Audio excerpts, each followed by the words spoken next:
Hi, welcome to the First Issue Club. We're your weekly comic book podcast where, just like Sue Storm, we love a good read.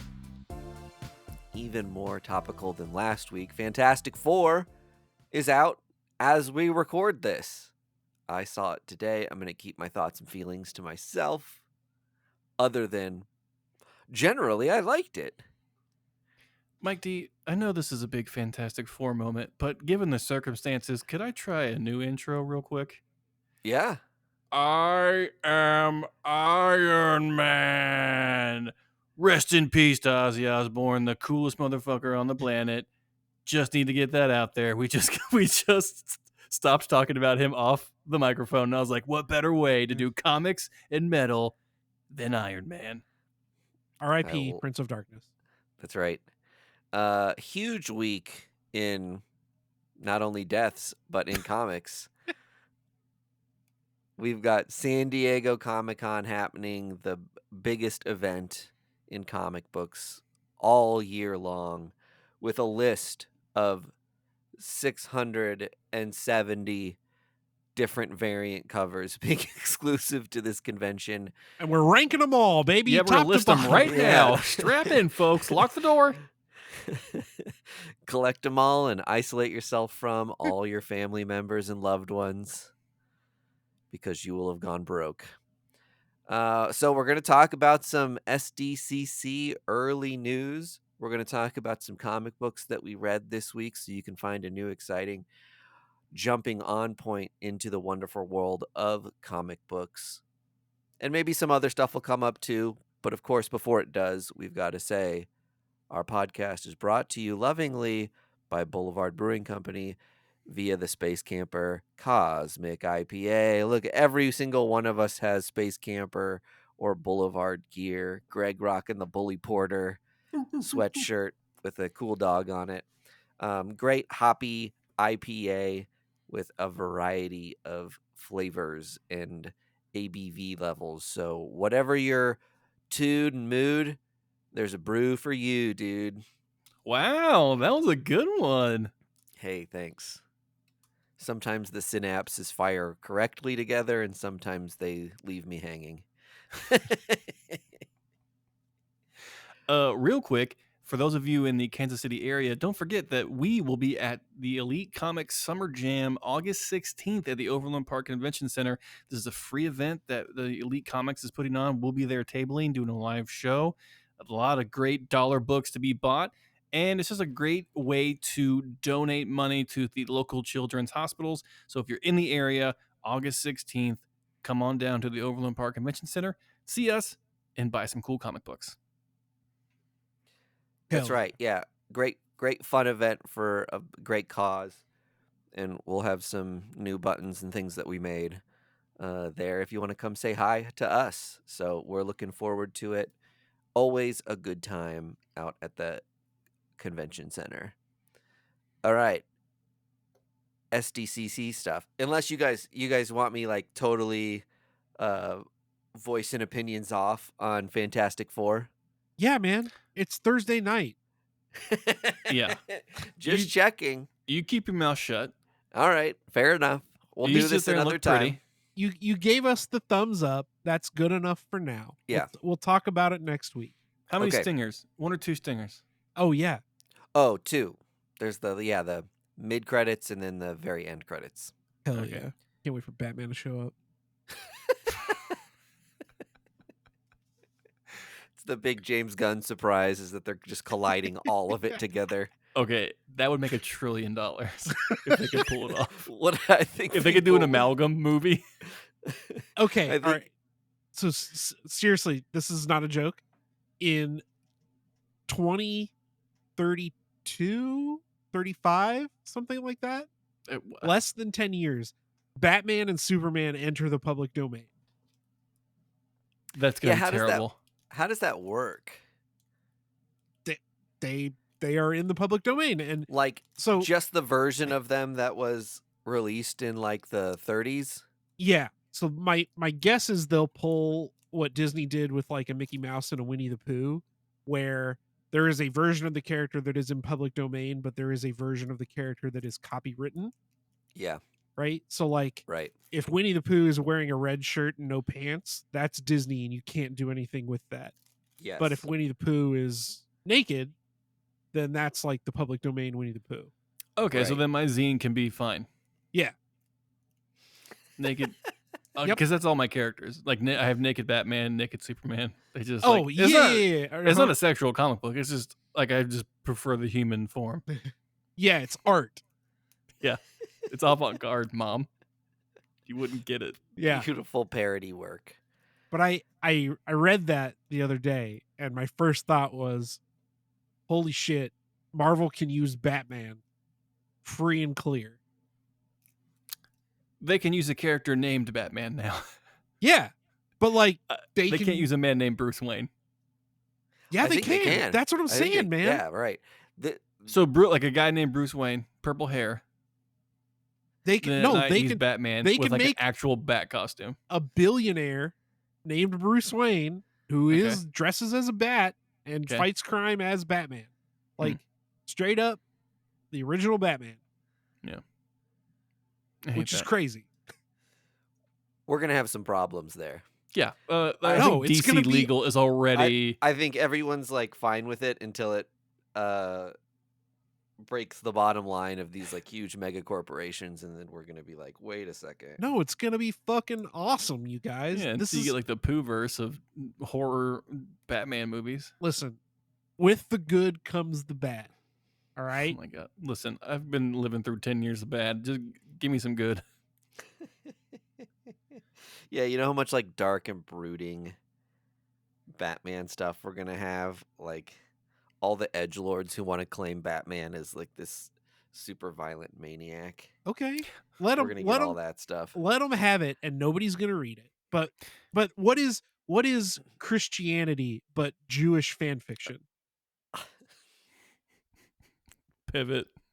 Yeah, no comment. I don't even know how to interpret that. What is Judaism? I got some breaking news. Batman is picking a fight with all the Robins who grow up and replace him in new DC series Night Fight. This is a real book, and that's the real title. Dan Mora may no longer be a DC exclusive, but he's coming back to do a DC event called Night Fight, where he travels back in time to fight various Robins of different futures. That's sick.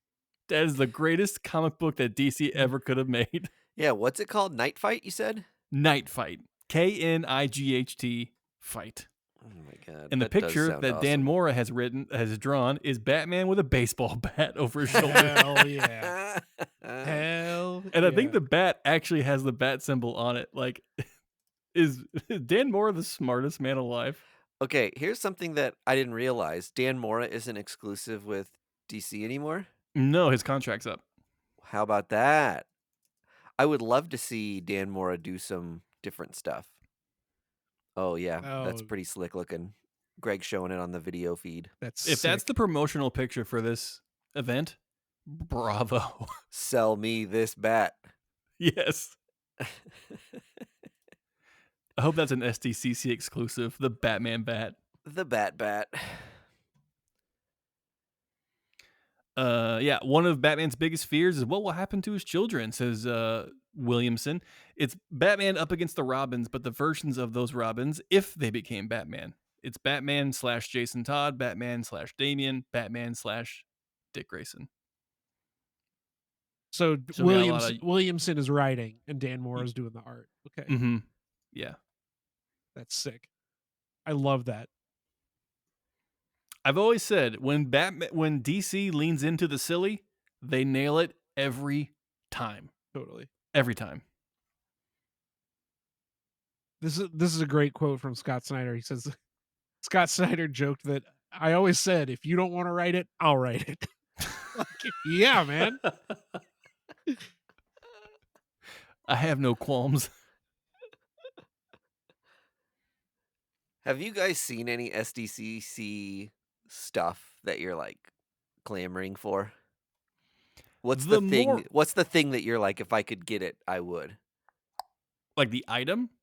Yeah, like let's say regardless of money, is there a singular SDCC exclusive item that you're like, man, I wish I could get my hands on that?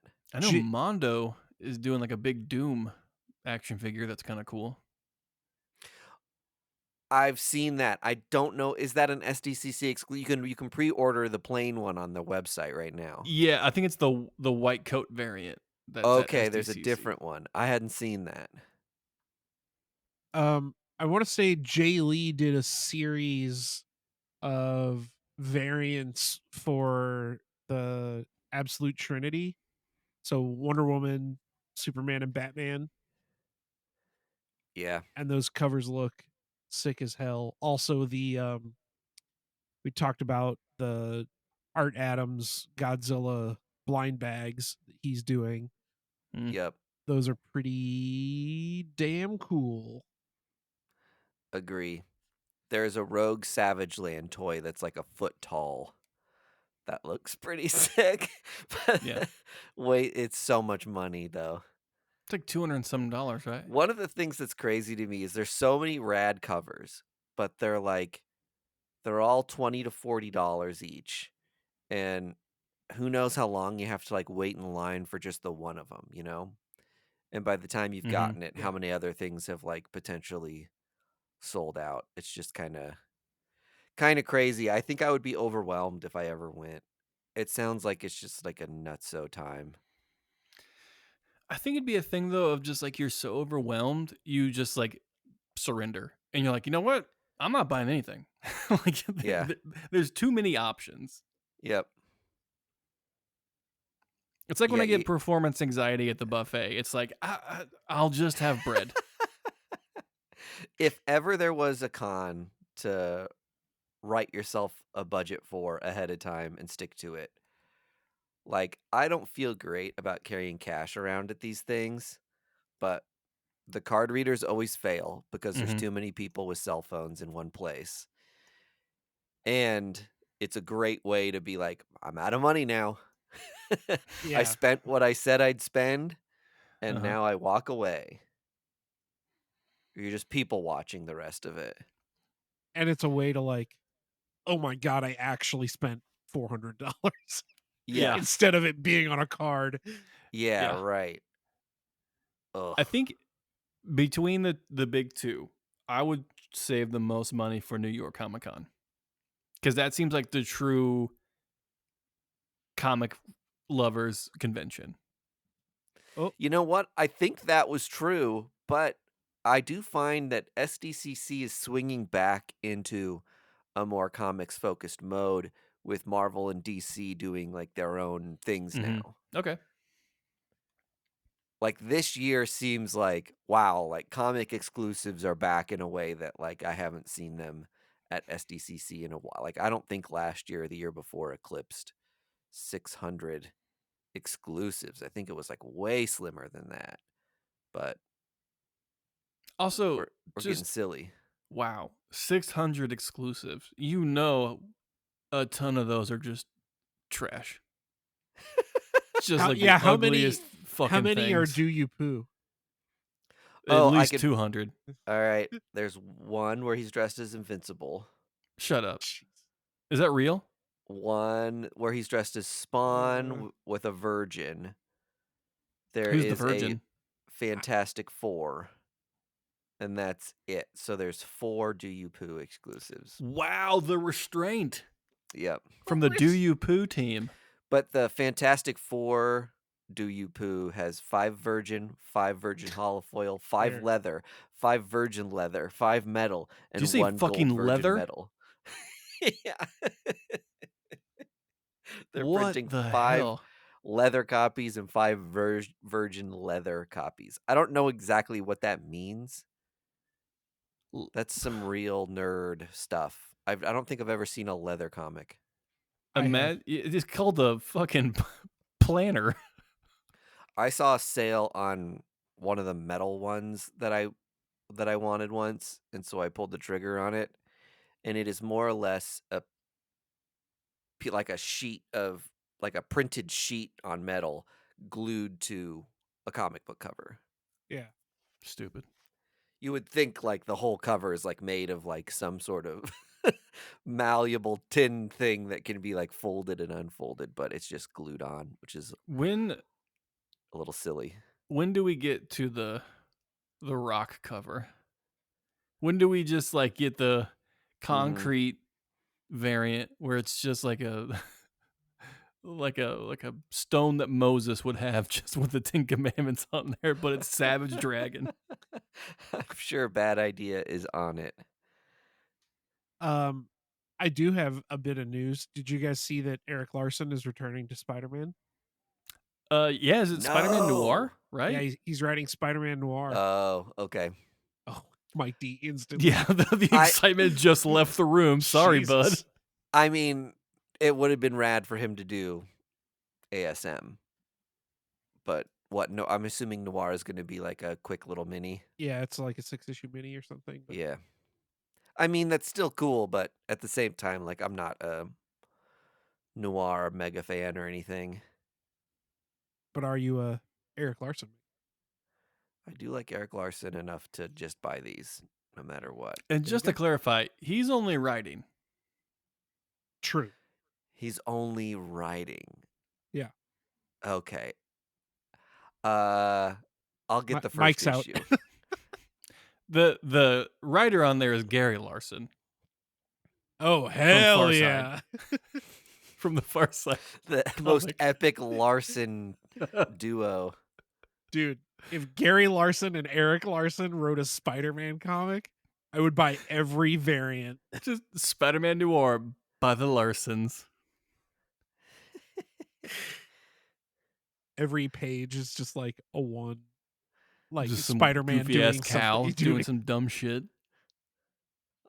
While we've been talking, I've been looking through these variants, and I had I had a page of like the Grimm fairy tales covers, Oh, and it was God. just like scrolling and scrolling and scrolling and scrolling. It's like a flip That's- book. You're scrolling so much they're like dancing when you scroll too fast.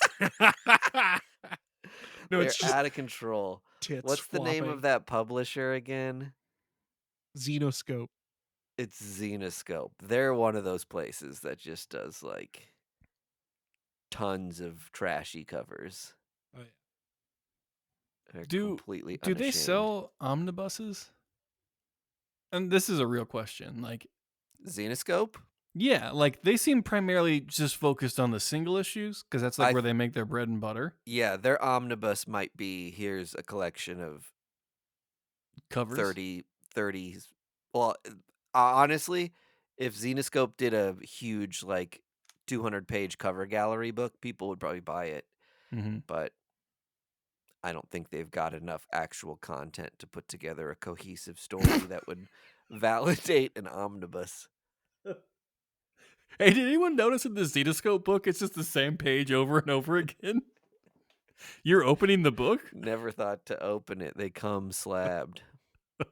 Hey, All these weirdos with their like 9.9 Zenoscope books on eBay. don't touch her. Yeah. Get your finger, get your filthy mitts off my lady. Oh my In God. absolute news, if I can shift into more comic book stuff, DC Yes. is rebooting Green Arrow as a billionaire standing up to other billionaires in absolute Green Arrow. The writing and artist team is Pornsak Pichato and Rafael Albuquerque, which is just a bonkers team. Yeah, that's weird.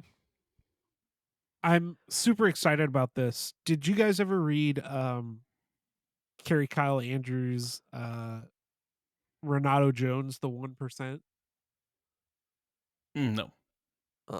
So that was a book that sounds right up this alley, where he's like a 1%er that goes and like serial kills other 1%ers.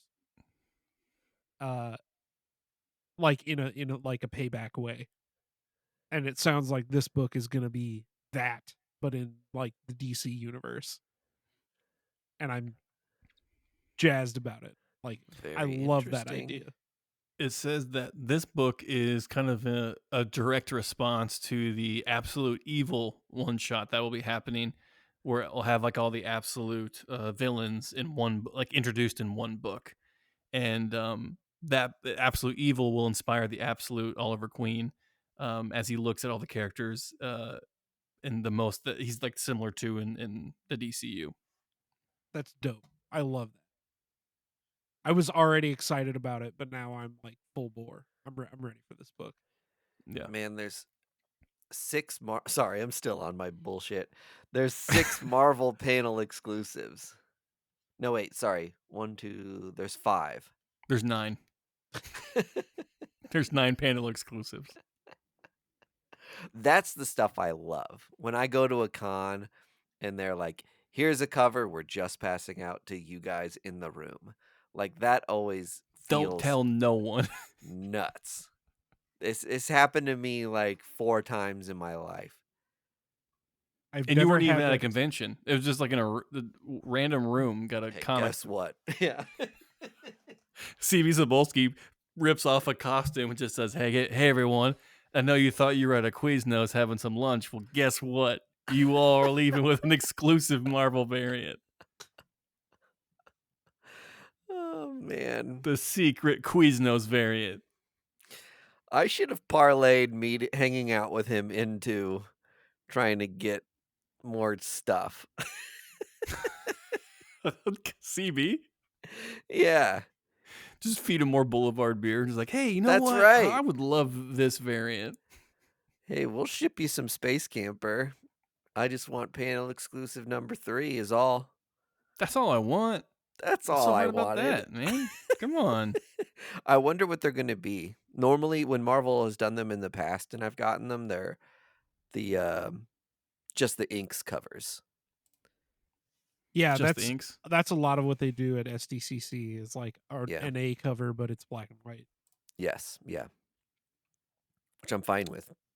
The thing is, sometimes they're just so rare Yeah. because of like the limited amount of people they give them out to that people don't even know to look for them on like eBay or anything. So they're just like, I don't know that they necessarily have a bunch of resale value as you would expect them to, but it's really cool to have because otherwise it's like near impossible to get your hands on one.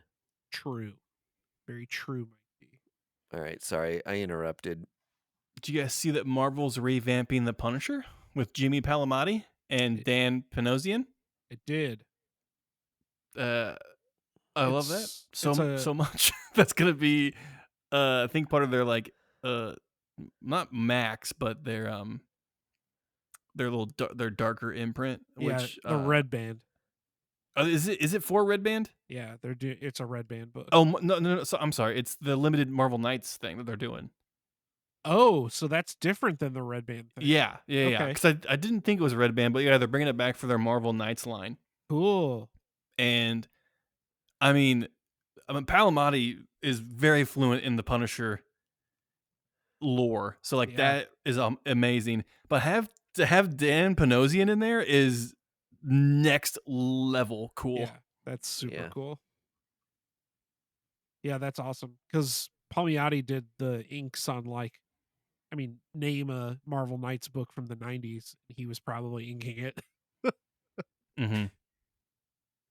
Yeah, it was always funny when if he's showing up for a con and I'm perusing my CLZ app to see what he's worked on. I'm always surprised. Like, oh yeah, he was doing like tons and tons of inking work before I knew who he was. Yeah. He did like when Quesada was doing all those like super big covers for Daredevil and Ghost Rider and stuff. That was all Jimmy Palmiotti. Yeah, Quesada and Palmiotti worked hand in hand for like a solid decade. Long time, yeah. Jimmy Palmiotti was like a huge member of the Milestone thing in the 90s. That's right. I forgot about that too. Which like his cool factor is just off the charts. Like you cannot fuck with that dude. He is like been all over the place. Yeah. And he has the coolest wife. Yeah. Like, Amanda Connor. And he's just like a cool dude. Yeah, he's pretty rad. Sick. That was our Jimmy Palmiotti minute. Good shit. Where we just gush about Jimmy Palmiotti. Okay, I want to talk about this thing that I thought was going to be stupid, but I'm kind of coming around to it, called DCKO. Dude, Yeah, why would you hate on this ever, Greg? Because I hate I've seen people this hate on isn't it. a sincere thing. I hate power leveling hyper nerds who are just like, who would win in a fight between Daredevil and like uh Batman? It's like I don't fucking care. And also, it's a stupid argument because there's like 20 versions of those characters.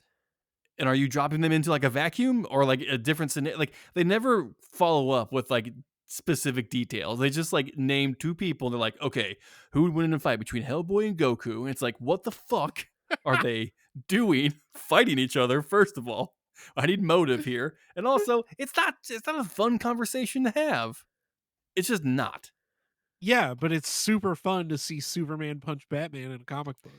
Yeah, you know why? Because this has a fucking plot to it, and like Yeah. they're actually giving you stakes. Like this is like your March Madness bare knuckle fighting DC event, which is kind of cool. Yeah, it's one of those things that all depends on who is writing the thing. That sounds like a crazy fun idea. I'll give you one Like, guess, it's and it Scott rhymes Snyder, with right? blighter. Yeah, Yeah, man. it's like it's gonna be great. Like, this is the same thing as like when we heard about death metal. Like, of Yeah. course it was fun. And that's like the thing with DC. They're just like, we have this really dumb idea. Give it to Scott. Yeah, right. Just give it to No, Scott. no, Scott's like, I got it. Yeah. He's the first guy in line. me. I've already written half of it in this short amount of time It's just a sketch of Superman punching Batman. with Huh? brass knuckles. Oh, I'm thinking like something along this lines, just like, okay, yeah, Scott, you got it. You have your finger on the pulse there, big guy. You got 8 issues. Go nuts. But yeah, it's launching October 8th. DCKO sees the heroes of the DCU turn on each other in a series of one-on-one contests in an attempt to gain enough Omega energy to prevent the rise of Darkseid as an omnipotent entity that is reshaping the universe. Love it. So dope. So I'm guessing each of these issues is going to be like a one-on-one punch fest. And that's all you need. Like, right? Like, Yeah. don't go any further. Stop. Like, don't add like an overarching. The only question I had was, this is supposed to be like the event that brings together the Absolute Universe and the regular DC universe, right? Okay, yes. So I did see that, and I'm wondering if it's gonna tie into like the Booster Gold thing and how Oh, sure. Darkseid created the Absolute Verse, and so like now they have to like kind of square off with one another to like seal off the door. Yeah. Essentially, like between the two worlds, so that Darkseid can't get all this residual Yeah. power to become just like this mega entity. Yeah. It is there. It is kind of confusing knowing what is Elseworld and what is a part of this. Like, I don't know if you guys read the Challengers series recently. I can't remember who wrote it. It might have been like it wasn't Jeff Lemire, was it? Someone I like wrote the Yes. Challengers of the Unknown series where they each paired up with a Justice League member and went on like a separate mission, and then somehow had like Omega energy like stolen from them, which was one of the like mini series that kind of like kicked off this bigger problem at hand, that is going to potentially have a solution in fighting with other people. So keeping my bearings in All In, and what matters to Absolute and what doesn't has been pretty tough for me, and I'd expect that experience to be the same for most people. Okay, so I'm reading a little more, and I guess DCKO does not directly tie into Absolute Universe. Okay. But it does tie directly into the All In special. Like there is some crossover there. So there may not be kind of a Reese's peanut butter cup, you got chocolate in my peanut butter, you got peanut butter in my chocolate scenario, but I guess there may be allusions to. Yeah. All right, good to know. So, optional is what we're saying, ultimately. Optional and just fucking Yeah. fun. It's a fun optional thing. So here's my question though. We're already doing a corpse cast show. Do we now do a DCKO KO cast. KO cast? I mean, I'm gonna read that book. Stay tuned, folks, for a special announcement. We just might. um, I've seen there's a couple Kickstarters already announced around San Diego Comic Con. You know, Daniel Warren Johnson is getting his like sketchbook Kickstarter that everyone's freaking out about. And then I recently just saw that Mike Del Mundo is also getting a deluxe art book that's being kickstarted. So if you are into specific creators and collecting their bodies of works and giant hardcovers, then you are eating well, my friend. I can't do the super deluxe stuff. It's always just too rich for my blood. Or I'm too poor for them. I mean, I think it's the latter. I'm too poor for a lot of stuff. I just can't do it. Well, I I don't know if you guys have any more SDCC news or anything, but I have a digital comic that I wanted to talk about Oh. quickly. I'm starting to plow through all my humble bundles that I've purchased, and I started with one that I got from this is Humanoids. Mm-hmm. They're the company that published the Incal and Eight Limbs and like Offworld Blues, whole bunch of stuff. But I read by Jeff Johns and Gary Frank. I read Olympus, and it's a 2-volume book about a couple of college kids and their professor and this boat full of mercenaries who get sucked through like a portal via Pandora's box that they find and end up on the island of Olympus, which is like home to all of the like Greek myths come to life and have to find their way back to the real world by placing Pandora's box back in its home. Um, but I read this book and it was like, imagine Jurassic Park, but instead of dinosaurs, it's like cyclopses and harpies.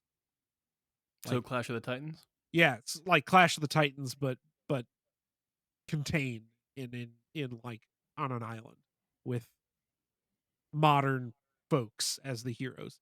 It was I'm dope in. as hell. Yeah. Yeah. And what I love about these humble bundles is you get a chance to like read these stories, these books by super famous creators that I never would have heard of otherwise. Yeah. And this I was like just one that was totally worth highlighting. I recently got the James Tinian Humble Bundle, and I just like power chugged Department of Truth in all 3 volumes of that. And I had kind of lost the thread trying to get the single issues, and like the story is very complex to just like wait for single issues to come out. Totally. But as 3 trades in a row, it is a masterclass in kind of explaining what's happening in our world right now as far as like people believing conspiracy theories and like what real power that has. Yeah. And it's just, I mean, it it's weird to say because James Tinian is far from being done, but this is a career defining series for him, I think. Oh yeah. It's so good. So, I mean, if it doesn't get turned into a TV show, I'll be flabbergasted. I know, right? Like it's X-Files for the 2020s. I mean, it's rife for content. Yeah. Like, I don't know if they're just waiting for, a certain presidency to be over with, but it's like, I mean, just like you said, Vargas, it's basically X-Files to the nth degree. Yeah, Anyway, it's a good one. I want to show you this picture real quick from DCKO. I know we just got done talking about it, Oh, but hell yeah. to give you the magnitude of what we're dealing with, Yeah, man. this is the bracket that they debuted at San Diego Comic-Con. It's basically just like, I want to say 30 names, potentially. They're just going to be pummeling each other to death. I see Captain Atom, Guy Gardner, Supergirl, Wonder Yep. Woman, Lobo, Swamp Thing, Cyborg, Red Red Hood, Hood. and Zatanna. Yep. And that's just the names that they just announced today. Yeah. Like, and there a are like whole bunch. probably 20 more.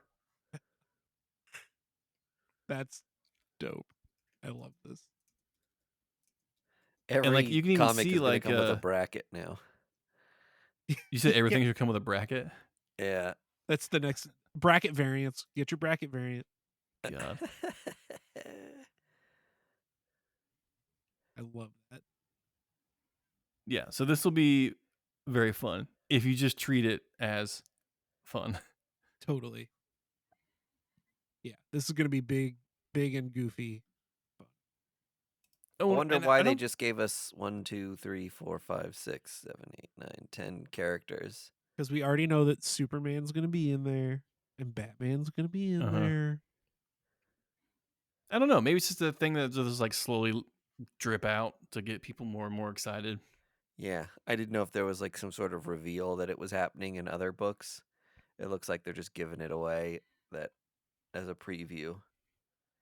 With every A-tier celebrity in our world that dies, they release a new name for Great. DCKO. Yeah. So with Mangione, who just passed away, Oh, God. the famous bugler, Guy Gardner was solidified on the list of DCKO. Another hard hit for King of the Hill fans.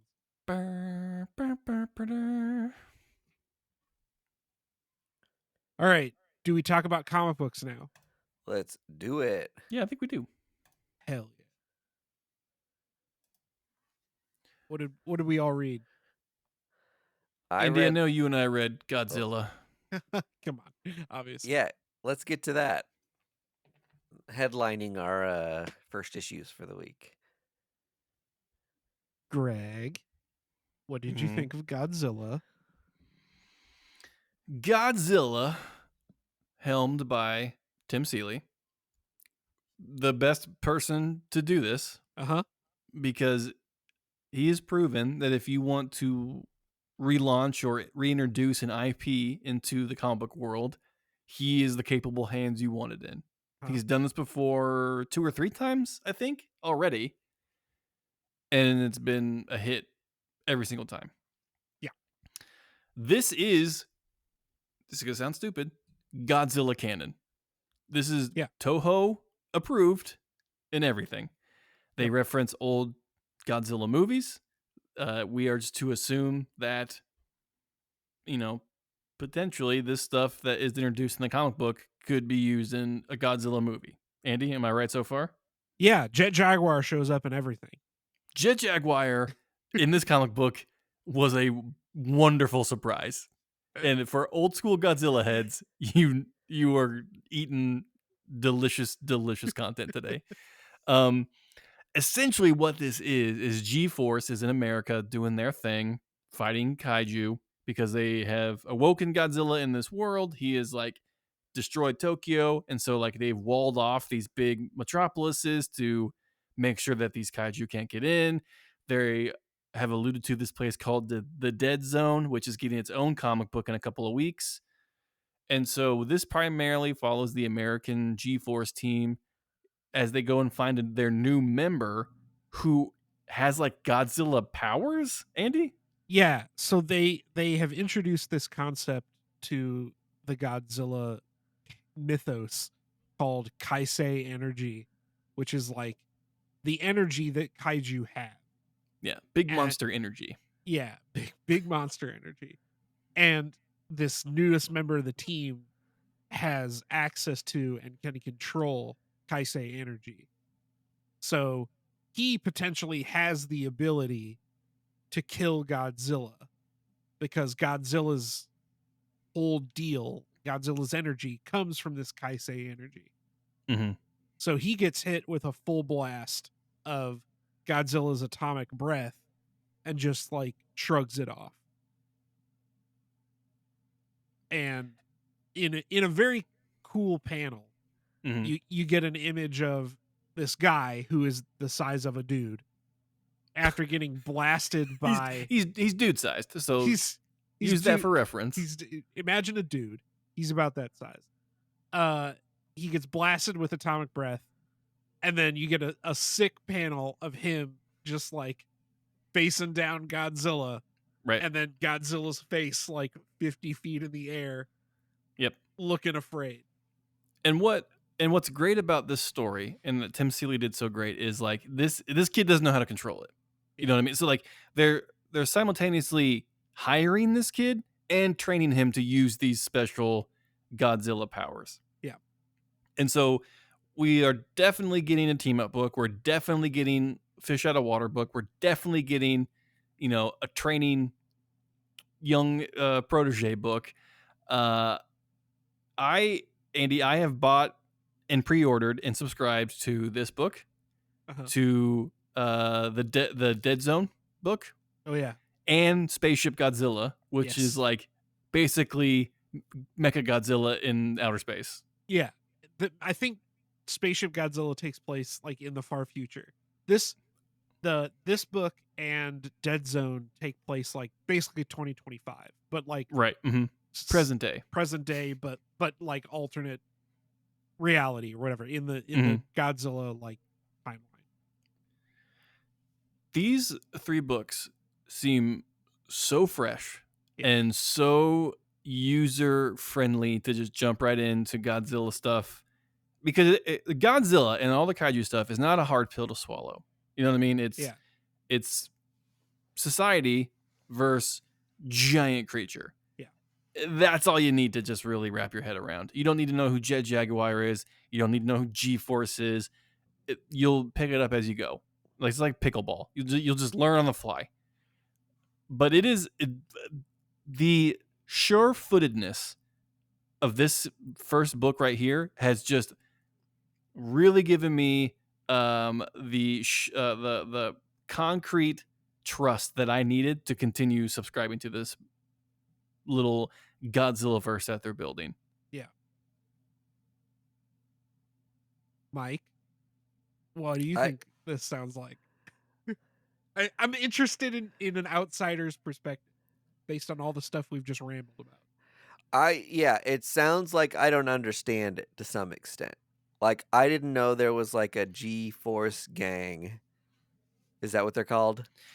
Yeah, G-Force. Yeah, so like G-Force is like I your don't know Avengers. who the Jet guy is, but he's a cyborg. You guys are telling me I don't have to worry about that stuff. Mm-mm.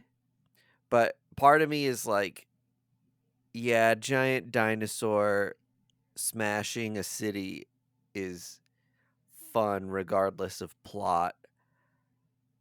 But how many times is it fun regardless of plot? It is the battle I have. And then you never know with these which one of the Godzilla reboots is going to be the one to like actually invest yourself in and get a good story out of. This is the mainline Godzilla one. And what's alluded to is like a creature at the depths of the earth that is even more powerful than Godzilla that we're going to be faced with in the next couple arcs. And then Dead Zone is like, I think from the images, it seems like kaiju genetically merged with human DNA, but dude-sized. So kind of like the supposed original screenplay for Jurassic Park 3, where they're just splicing DNA together. And visually, it's very exciting. Yeah. All right, rad. It invigorates my reptilian love for comic books. Well, If and that helps. and I get what you're saying, Mike, where like the concern is what is a book about Godzilla? Does he just smash New York or Tokyo every issue? But this book centers on the people that are fighting back against the giant monsters. Mm-hmm. So the story is going to be about this kid learning to control his superpowers and interact with this new team of also weird people that he finds himself with. Mm-hmm. So ultimately it's like an X-Men book kind of at its heart. It's your way to trick me into anything. Actually, it's a lot like X-Men. I mean, if you think about it, like, isn't Godzilla the original Professor X? Yeah, I can't remember if I pre-ordered this comic or not, but I'll have to give it a shot. It's pretty fun. I genuinely think this has legs. Yeah. And it's because it to maybe sell it a little bit more to you, it's not because it's like super referential to old Godzilla stuff. Mm-hmm. It's very much in the realm of just like, no, we're making our own story now. Like it's built off the shoulders of giants, but like we're doing something fun, new, and cool. All right. Yeah. We're sitting in our chairs backwards. We're drinking Surge in class, and we don't give a damn about the authority. Doesn't matter if it's the vice principal, the cops, or God herself. We're doing our own thing. Reminds me a little bit of Ultra Mega. Do you remember reading that book? Yeah. Uh-huh. Incredible book. Yeah. Was that the one with the big babies? Or was that Big Girls? Do you guys remember that book? Yeah, I remember I do remember Big Girls. Did that one have a large baby? Yes. Okay. So I'm remembering correctly. Yeah, Big Girls was the one. I read so many amazing comics. It's hard to keep track of them. I'm trying to figure out. Oh, I read The Voice Said Kill. Anyone? I No, I wanted to read that, but I did not. I read this one too. This was the hot conversation in the Discord this week. A lot of people were praising The Voice Said Kill. It sounded like a Louisianan true detective tale. And it was just seeped in Southern Gothic detective work. And I said to myself, surely this is all boasting and bragging, and people are just overhyping this book. And after reading it, I have to agree, it's pretty fucking good. It is very much a slow burn in the bayou, like just rife with like low beat crime hijinks. Yeah. I read this book very quickly, and that did it a great disservice. So much so that I had to I read it quick, and then I read all the other books, and then I came back and read it again. Mm-hmm. Because I got to the end and I was like, I could not tell you what that book was about. I couldn't tell you any of the characters. I could whatever. But then I went back and read it again, and it really, I don't know if it was just me, but it takes a minute to sink in, and you have to give it time to I mean, even just start reading it, because the characters are written with like a Louisiana drawl to their.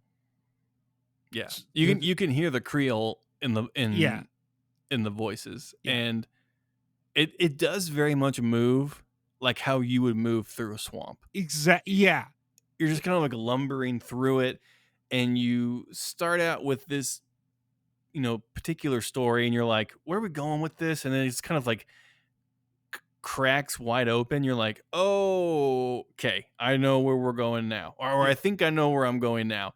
And it's just like, it's enriched, and it's like you can feel the humidity from the artwork, and just everyone's super hot and sweaty in this book, because like just from that southern swamp temperature. Yeah. And it's it's very good. Yeah, and it's one of those books too that like you think it's going one direction, and then it takes a quick left turn, and then it takes another really weird change, all to its credit. Yeah. And I mean, we've come to expect that from Cy Spurrier. Like, Very true. every book he has is just like, you're chasing down 5 different threads, and at the end it just makes this like super tight rope, and you're just like, that is how you fucking tell a story, my dude. Yeah. Yeah, it's a very cool crime drama. It reminded me a lot of like some of the really like best TV we've had recently. Like a Dexter, or like a Breaking Bad or something like Mhm. that, where there's a lot of um plot points in motion all at the same time. Yeah. But at the end they come together in like a super satisfying conclusion. Big agree. I And also read, I think if the cover doesn't sell you, I don't think anything will. yeah, the cover is very striking. It's good stuff. Vanessa Del Rey did the art on there. The final book I read was Texarcanum. It was out on Image, maybe. I think that is an Image book. Cheeky It's title. It's by Christopher Monfetti and Miguel Martos. It's basically just like, what if Doctor Strange was a cowboy? That's sick. And he has to like go through the plains in Midwest and hunt down all of these like folklore, fairy tale, Wendigo type of creatures, that were born out of a curse that happened while the West was being discovered in early America. These like early travelers stumbled upon this. Well, I think he's gonna become like a demon, but like they come across this like snake oil salesman that is just like, he gives this group of travelers like an ultimatum of just like, if you do not pass any further, your life will be great and you'll be enriched, and like America's bounty will be for you. But if as soon as you cross that river, your life will be filled with despair and rot, and despicable things will be cast upon this country.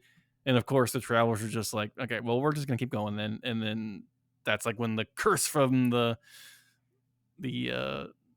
demon is born, and it's just like this character that we follow around, the Doctor Strange type, is like this smooth talking, like wisecracking, like cowboy kind of looking guy, very much like I don't know, like if Star-Lord like was into the occult. And it's just kind of a fun, refreshing take on the mystic side of uh thrilling adventures, and like just a monster of the week type of story. Yeah, that sounds really fun. It sounds like did you guys ever read shit, what's his name? There's like a whole series of I'm just gonna abandon this. There's a whole series of books about like a working class wizard, and he like solves crimes. Yeah, his name's Harry Potter. Harry Potter. He's kind of a big deal. Working Dresden Wizard Files. is a sweet ass band name, though. Yeah, it is. The Dresden Files. Did you guys ever read those? No. Okay. I No, never who- would have come up with that. Who wrote it? I don't know, but they're like books without pictures. So Oh, so we wouldn't cover it on this yeah, show. no, it's not for us. That's not for us. Anyway, that book sounds awesome. It was very, very good. I ordered a copy on Uh, eBay while you were talking about it. It opens with a exorcism of a trailer. God, that's Not so of good. anyone in it, just the trailer itself. I love that. I love that. Mike D, what And did that's you it. read? That's it from me. I read Look Into My Eyes on Mad Cave. So we got to talk about every Mad Cave first issue that comes out because they're on a heater. Yep. This particular book is about a high school where a student goes missing and one of the other students gets obsessed with like solving the missing person's case. The gal that is obsessed with it is a little bit of like a conspiracy nut, and a lot of people at the high school think it's very insensitive. That she's like, there's a conspiracy abound, and like I'm passing out zines about the stuff that happened, and everyone's like, our friend is missing, you bitch. Like it's like, don't use it to hawk your zine. So there's some like interesting characters and dynamics there.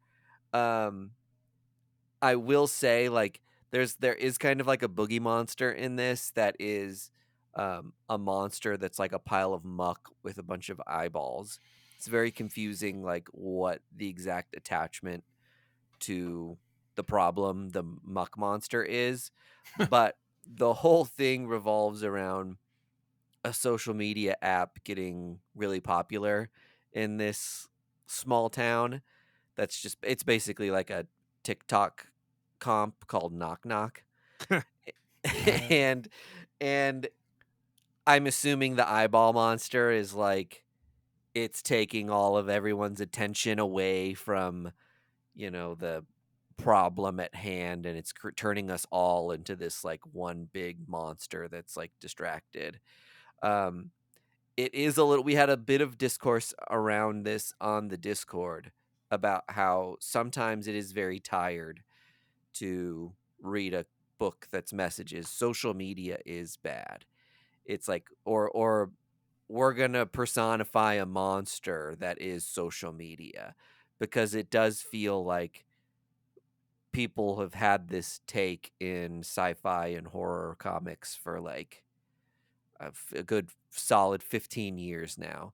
So it is well tread territory. Um I'll say where this book is trying to make it unique is incorporating other outside stuff into the storyline. So there are several QR codes to scan throughout the comic where you like go see what the app is about on a website. It's like the site for the app. Then you go check up on some of the characters in the story's social media accounts, and what they're posting might be like clues towards the story. If that sounds like work to you, then I would say you maybe want to take a pass on this comic, because I think that's solely where the like angle of cleverness lies. Otherwise, it falls a little short for me as like a comic itself without the interactive experience, just because again we've seen a lot of just like tisk tisk social media will rot our brains kind of sci-fi throughout our lives. And that is a Look Into My Eyes. I'm Matt Cave Comics.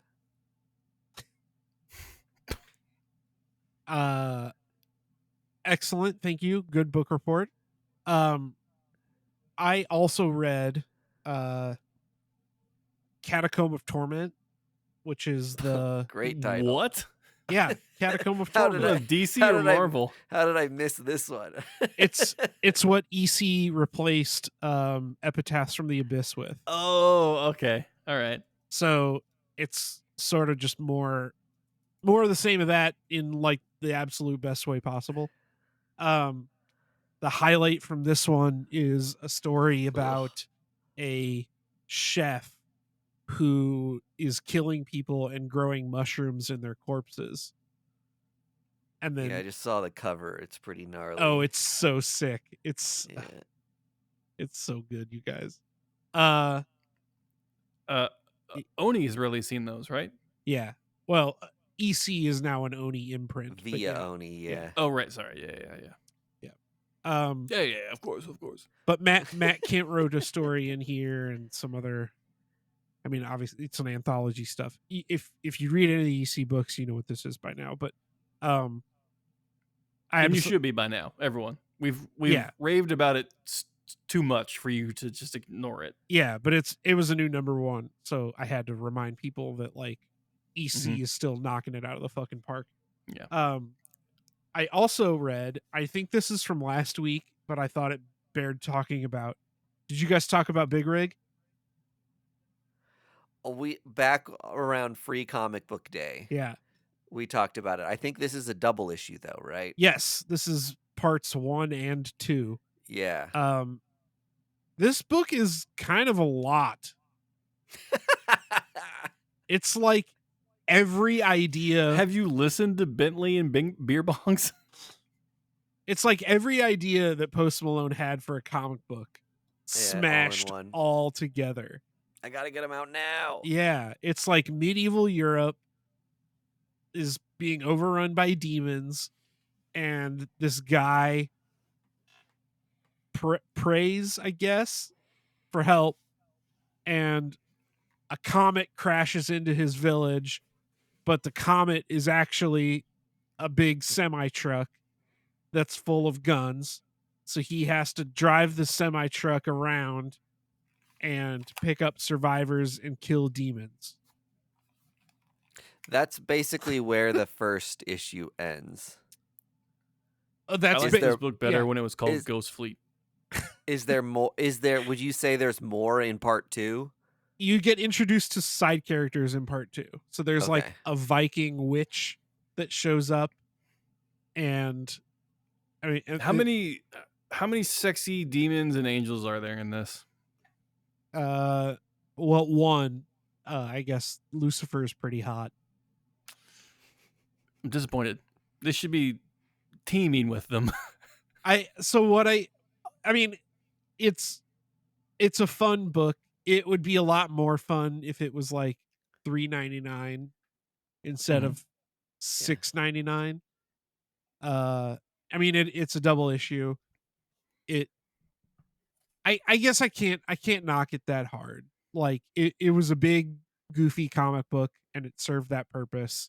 Yeah. I wanted it to be in color because there's a lot of like eyeballs gouged out and like blood and guts and demon stuff. It's weird that it's not. Oh, I kind of assumed that the Free Comic Book Day book was just the one that wasn't colored because it was like not done yet or something. It's meant all to be black and white with interesting. Well, there's like, you know, that book Sleep that's out where like stuff is highlighted in red.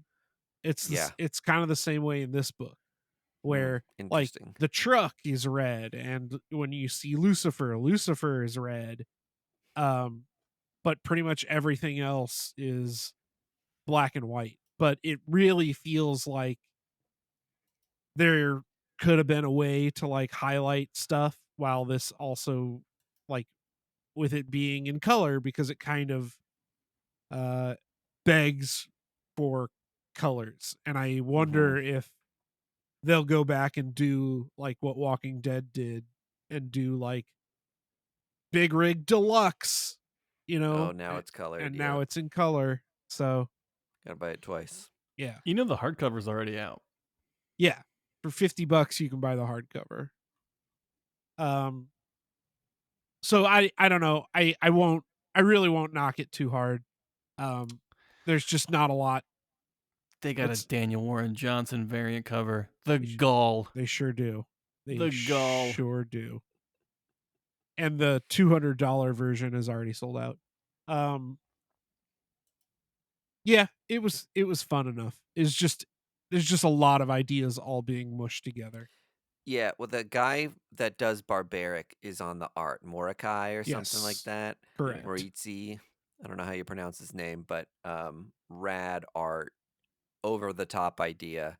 If you're gonna be a celebrity that writes a comic, Wait, do you mean Gooden? Yeah, Gooden does the art. Mordecai Gooden writes does it. the art. Yeah. The person you named writes it. oh, okay. Sorry. No, I mean you got the right creative person, just the wrong job. job. But yeah, I think I know where you're going, Mike. Where like if you're gonna be a celebrity writing this, like you might as well swing for the fences or like do Yeah, do kind of. something different. Yeah, just do something wild and different. And this is definitely that book for Yeah. sure.